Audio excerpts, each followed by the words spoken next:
जन्म लिया राजा हेमांचल की लड़की है, इसका नाम पार्वती है, उसकी माता का नाम मैना है, और वो पूरा का पूरा जीवन समर्पण तुम्हारे नाम से कर दिया। सोई भोले बाबा नारद की बात मान के और विवाह करने के लिए तैयार हो गए। शुक्र शनिचर उधरा से आ गए, बोले क्या कर रहे हो? बोले विवाह के लिए तैयार। और विवाह के लिए तैयार तो शुक्र शनिचर कहने लगे क्या कर रहे हो? तेरे भूरे पड़ गए पानी टोकरा और ये वही तो आए जा आपे में मत करिए प्यार बुढ़ापे तेरी अमर वारे टोकरा अबे आए जा आपे में मत करिए प्यार बुढ़ापे तेरे भूरे पड़ गए पानी टोकरा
शनिचर से बारात चलना है तो तैयार हो जाओ, ज्यादा अंग्रेजी तो पढ़ो ना, ठीक है?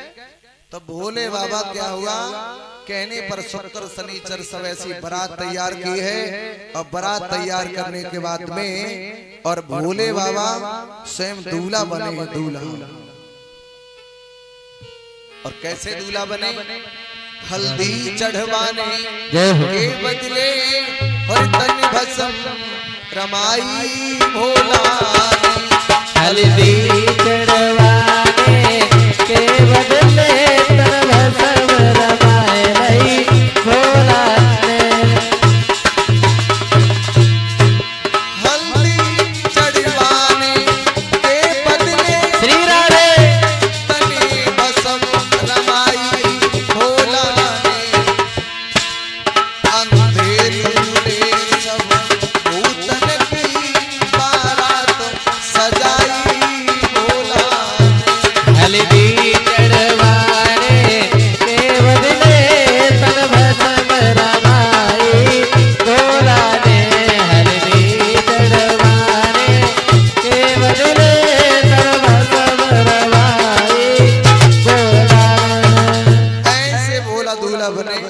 हल्दी की जगह पर भोले बाबा ने भस्म को लगा लिया है। और भस्म को लगाकर भोले बाबा दूल्हा बनके ऐसी बारात लेके चले। किसी के शरीर में दिख रहा है तो पूरा पेट ही पेट है, किसी के शरीर में तो पूरी आंखें ही आंख दिखाई पड़ रही है। ऐसी बारात देखी, बारात को लेके पहुंचे हेमांचल नगरी, नव दुल्हन की तरीके से सजाई। वहां जाके जिस समय मंडप बना था उस मंडप में पूरी बारात रोक दी। और उस समय हमारे यहाँ एक नियम था कि जब दामाद एक मंडप में आ जाता था तो सासू माँ अपने दामाद की आरती उतारने के लिए जाती थी। उस समय की ऐसी प्रथाएं थी, आज तो नहीं उतारी जाती है। क्यों? जब से ये मोबाइल फोन चले तब से सारे रिश्तों में वो मिठास थी वो सब गायब हो चुकी है। तो आरती कैसे बची रहती है? क्यों? अब तो जब तक चूल्हे में बारात पहुंचती नहीं तब तक बराबर फोन ही होता रहता है। और जब से ये फोन चले रिश्तों की मिठास गायब हो गई।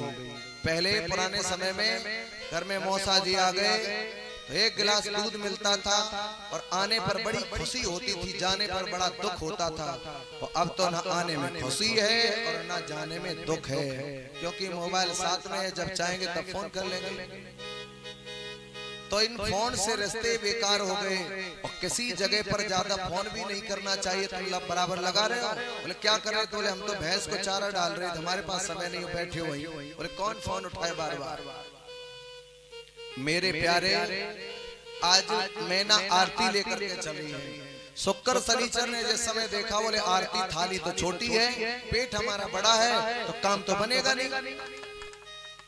बोले फिर क्या किया जाए? तो बोले काम करो, शुक्र शनिचर से थाली में झपट पड़े, थाली जमीन में जाकर के गिर पड़ी। और तब तक मैना की नजर पहुंच गई। कहाँ पहुंची? मैना की नजर भोले बाबा पर पहुंच गई। अब भोले बाबा को जैसे ही देखा, मैना की आंखों से आंसू निकल पड़े और रो करके नारद ऋषि से बोली, ये क्या करवा दिया? अरे मेरी बेटी के लिए तो कोई नया वर होना चाहिए था, लेकिन बूढ़े के लिए तुमने मेरी बेटी का विवाह कर दिया, बूढ़े के लिए मेरी बेटी का विवाह कर दिया। वरना बूढ़ो है और मेरी उमा उमर की बारी, वरना बूढ़ो है मेरी उमा उमर की बारी, वरना बूढ़ो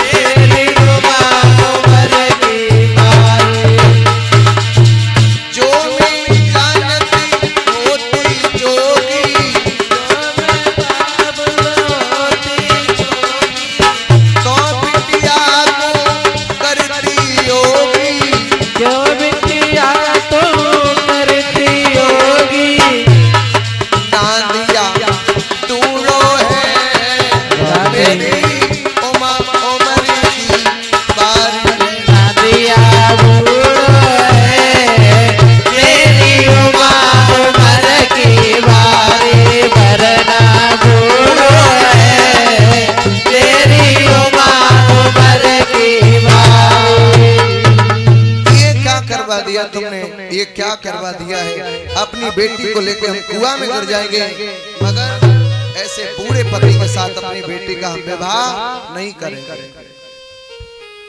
भैया, आज इधर मैना जिस समय रो रही है और पार्वती ने माँ को रोता हुआ देखा और भाग पड़ी है। उसी बारात जहाँ रुकी वहीं भाग करके आई और आने के बाद उन्होंने भोले बाबा से हाथ जोड़े, प्रभु अपना रूप बदल लो। बोले क्यों? बोले मेरी माता तुम्हारे रूप को देख करके रो रही है।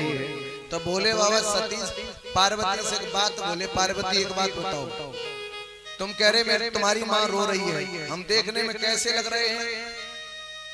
पार्वती बोली तुम हमें तो बहुत अच्छे लग रहे हो। तो भोले बाबा बोले पार्वती एक बात बताओ, हम तुम्हें अच्छे लगने चाहिए कि तुम्हारी अम्मा को?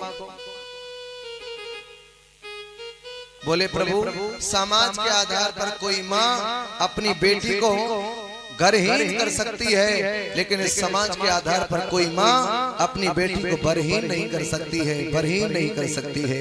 अपनी बेटी को लेकर माँ कुआं में गिरना चाहती है। और आज जैसे ये बात भोले बाबा ने सुनी कि परिवार तो दुख में डूबा है, तो भोले बाबा ने अपना रूप बदला है।